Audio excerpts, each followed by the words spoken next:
din sa gamot sir. Bigyan ko ng tempra po at saka yung antibiotic. Bakit? Sa baby ko po. Sakit ako yung 2 beses na tumirik kanina. Hindi ko nga alam sir kung saan ako.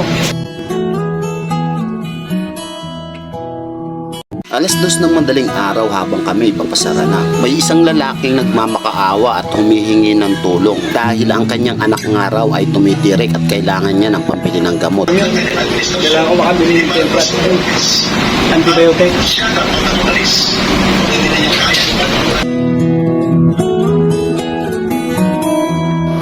Yung ganitong problema tapos tumapat pa sa madaling araw at kailangan mo ng pera pero wala kang magawa, hindi mo alam kung saan ka tatakbo at sino ang lalapitan mo. Tagasang sa tagasang dito po. Pumunta po ng balito kasi may antip kasi ako dyan. Pero umuwi ko lang ng basangga. Hindi ko alam kung saan ako bakit sa... Taga Santo Domingo nga raw siya at pumunta na siya ng Balintawak dahil meron nga raw siyang anteron at hihingi niya ng tulong kaya hindi niya nga raw alam kung ano ang kanyang gagawin. Ay, sa pamasahe mo, anong gagawin mo sa pera? Bigyan din sa gamot sir. Bigyan ko ng tempra po at saka yung antibiotic. Bakit? Sa baby ko po. Sa baby ko. Sa anak mo.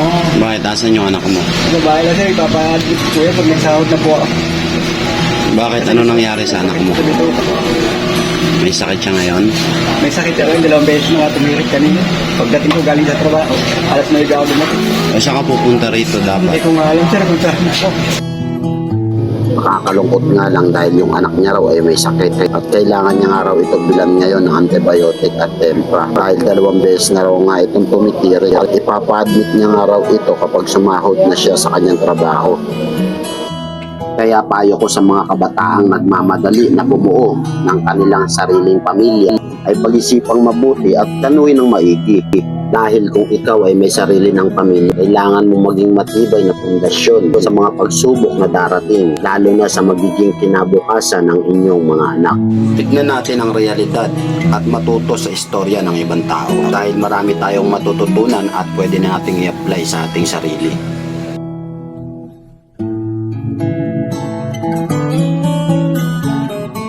Tawarin niyo po. Kaya ito sir, babawi po ako mag-exahod na po ako.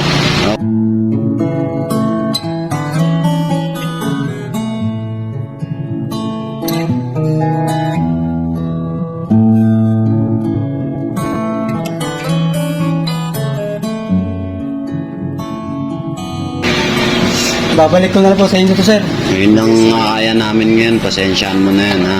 Bili mo ng Wala ba sa maano na. Sige na, umuwi ka na. Okay na yan, okay. Ingat ka, mag-ingat. Salamat po na marami. Babalik po ako ulit sa pagkakao na po.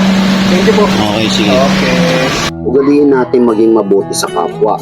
Maliit man o malaking tulong, ang importante ay nakagawa tayo ng kabutihan habang tayo ay nabubuhay.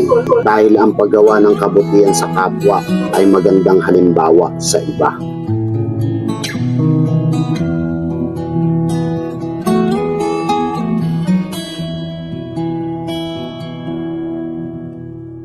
Katulad ng dati lagi nangyayari, tuwing pasarado na ako sa tindahan ko, ayan, pasarado na ako, anong oras na, alas 2 na, ayan.